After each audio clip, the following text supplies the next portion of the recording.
पति, पत्नी और नौकरानी। शीतल और अभिमन्यु की शादी को 5 साल हो चुके थे, लेकिन अभी तक उनका कोई बच्चा नहीं हुआ था। इसकी वजह से शीतल और अभिमन्यु परेशान रहते थे, लेकिन उन दोनों से ज्यादा परेशान थी शीतल की सास, यानी अभिमन्यु की माँ जानकी देवी। जानकी देवी चाहती थी कि जल्दी से जल्दी उनकी गोद में पोता या पोती आ जाए, और इसीलिए वो अपनी बहू शीतल को लेकर एक दिन हॉस्पिटल पहुंची। डॉक्टर मैडम, जरा ठीक से चेक करके बताइए ना। कई बड़े बड़े डॉक्टर को दिखाया है, लेकिन मेरी बहू माँ ही नहीं बन पाती। मैंने शीतल को बहुत अच्छे से चेकअप किया है। देखिए, बात यह है कि शीतल के अंदर माँ बनने की कैपेसिटी नहीं है। ये आप क्या कह रही हैं डॉक्टर साहब? कोई तो इलाज होगा ना, कोई दवाई दे दीजिए। देखिए, कुछ प्रॉब्लम ऐसी होती है जिनका कोई ट्रीटमेंट नहीं होता। आई एम सॉरी टू से, लेकिन शीतल कभी माँ नहीं बन सकती, क्योंकि उसके यूट्रस में अंदर से ही कुछ प्रॉब्लम है। घर आने के बाद क्या हुआ माँ? कहाँ लेकर गई थी आप शीतल को? अरे कहाँ लेकर जाती, डॉक्टर मैडम के पास ले गई थी, लेकिन तेरी बीवी तो कभी माँ बन ही नहीं सकती।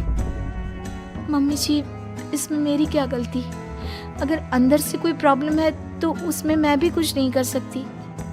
जानती हूँ, ये बात डॉक्टर के मुंह से सुन चुकी हूँ। अब दोबारा मेरे सामने इस बात का गाना मत गा। अरे माँ, परेशान होने की जरूरत नहीं है, हम सोचते हैं ना कुछ। अरे क्या सोचेगा तू? जब डॉक्टर कह चुका है कि तेरी बीवी माँ नहीं बन सकती, तो बता क्या सोचेगा तू? कहाँ से लाएगा बच्चा? माँ, ये तो मैं भी नहीं जानता। अभिमन्यु, क्यों ना हम अनाथ आश्रम से एक बच्चा गोद ले आए? क्या फर्क पड़ता है बच्चा हमारा हो या गोद लिया हुआ? आई बड़ी बातें बनाने वाली। क्या फर्क पड़ता है? अरे क्यों फर्क नहीं पड़ता? मुझे इस वंश को आगे बढ़ाने के लिए मेरे बेटे का खून चाहिए, किसी दूसरे का नहीं। लेकिन माँ, अब जानती है कि ये अब पॉसिबल नहीं है। मैं कुछ नहीं जानती। मैं किसी पराये की औलाद को इस घर में अपना पोता या पोती बन के बढ़ता हुआ नहीं देख सकती। मेरा वंश मेरे बेटे के खून से ही आगे बढ़ेगा। लेकिन मम्मी जी, ऐसा कैसे हो पाएगा? आप अच्छी तरह जानती है ना, मेरा और अभिमन्यु का बच्चा नहीं हो सकता। तो मैं अपने बेटे की दूसरी शादी करवाऊंगी, और अपनी दूसरी बीवी से ये मुझे बच्चा पैदा करके देगा। ये आप क्या कह रही हैं माँ? मैं किसी और से शादी नहीं करने वाला। मेरे रहते हुए आप अभिमन्यु की शादी किसी और से करवाएंगी? मम्मी जी, आप ऐसा कैसे कर सकती हैं? तू बस देखती जा बहू, मैं ऐसा कैसे कर सकती हूँ। कुछ दिनों के बाद, अभिमन्यु, मैंने तेरे लिए लड़की ढूंढ ली है। माँ, मैं आपको कितनी बार समझाऊं? मुझे किसी से शादी नहीं करनी है। पहले मेरी बात सुन।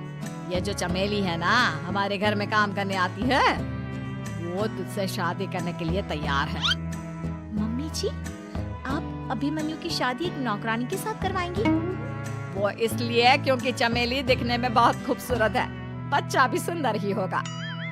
मम्मी जी, लेकिन एक बच्चे के लिए अपने बेटे की शादी नौकरानी के साथ करवाना, क्या ये सही है? अगर अभिमन्यु ने शादी नहीं की ना, तो मैं अपनी जान दे दूंगी। अब देख लो, अगर तुम्हें अपनी माँ की जान प्यारी है तो तुम्हें इस नौकरानी के साथ शादी करनी ही होगी।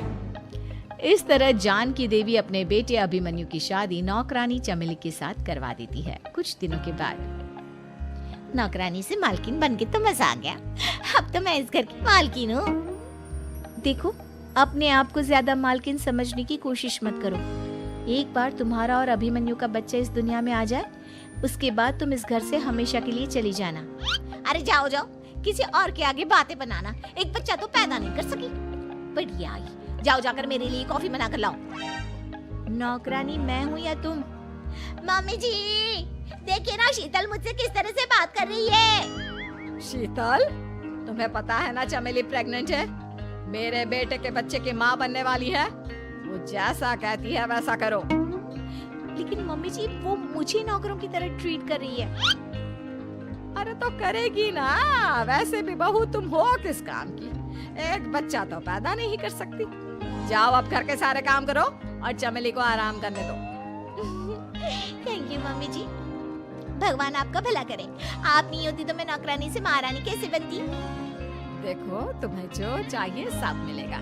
खूब खाओ पियो, मजे की जिंदगी जियो, लेकिन बस मुझे एक बच्चा पैदा करके दे दो। कुछ दिनों के बाद, मम्मी, बच्चे के लिए आपने मेरी शादी चमेली के साथ करवा तो दी, लेकिन दिन और रात का चैन मिट गया है। सारा दिन शीतल और चमेली की बहस चलती रहती है। अब शीतल को इस घर में रखने से क्या होगा? मैं तो कहती हूँ उसे घर से निकाल दो, है भी किस काम की। मैं ऐसा नहीं कर सकता माँ, वो मेरी पत्नी है, उससे बहुत प्यार करता हूँ मैं। तुम्हारी पत्नी चमेली है, चमेली, उससे प्यार करो। अरे तुम्हारे बच्चे को जन्म देने वाली है वो। अभिमन्यु, मैं खुद ही इस घर से चली जाती हूँ। वैसे भी अपने ही घर में नौकरों की तरह रहकर परेशान हो चुकी हूँ।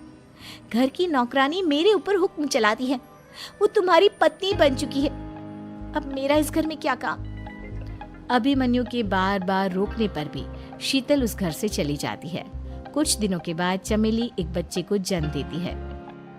भगवान ने मेरी सुन ली, मेरे बेटे का घर भर गया, उसका अपना बच्चा इस दुनिया में आ गया।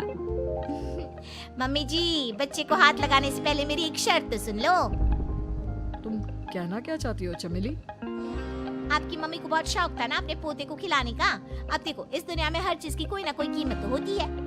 तुम अपनी आधी प्रॉपर्टी मेरे नाम कर दो, बच्चा तुम्हारे नाम। अरे लेकिन मैंने अपने बेटे से तुम्हारी शादी करवाई है, अब ये सौदेबाजी कहाँ से आ गई? जो औरत अपनी बहू को घर से निकाल कर एक नौकरानी के साथ अपने बेटे की शादी करवा दे, वो तो सौदेबाजी कर ही सकती है ना। उसका कैसे भरोसा कर सकते हैं? मुझे बस आप लोगों की प्रॉपर्टी चाहिए, उसके बाद ही बच्चे को आप हाथ लगा सकते हैं। मैंने कहा था ना मम्मी, आप गलत कर रही हैं। देखिए, उसका नतीजा आपके सामने है। जब शीतल को पता चलता है कि अभिमन्यु और चमेली का बच्चा दुनिया में आ गया है, तो वो अपने घर पहुंचती है। अभिमन्यु, कहाँ है आपका बच्चा? क्या मैं उसे देख सकती हूँ? कुछ भी मत पूछो शीतल, माँ की हुई एक गलती हम लोगों पर भारी पड़ रही है। वो नौकरानी अपनी औकात पर आ गई है और अब हमसे अपनी आधी प्रॉपर्टी मांग रही है, वो भी बच्चे के बदले में। एक बात कहूँ अभिमन्यु, आप उससे कुछ भी देने से मना कर दो। अरे कैसी बात कर रही हो? मेरे बेटे की औलाद है उसके पास, ऐसे कैसे मना कर दे? मम्मी जी, वो अभिमन्यु का बच्चा नहीं है, वो चमेली और उसके बॉयफ्रेंड का बच्चा है। ये तुम क्या कह रही हो शीतल? ये देखिए वीडियो, चमेली और उसका बॉयफ्रेंड आपस में बातें कर रहे हैं कि उन दोनों ने मिलकर आपको बेवकूफ बनाया है और अब इस बच्चे के बदले आपसे प्रॉपर्टी भी हड़प लेंगे। हे भगवान, ये मुझसे क्या हो गया? ना तो बच्चा मिला और अपने बेटे की नौकरानी के साथ शादी करवा दी सो अलग। अब क्या होगा?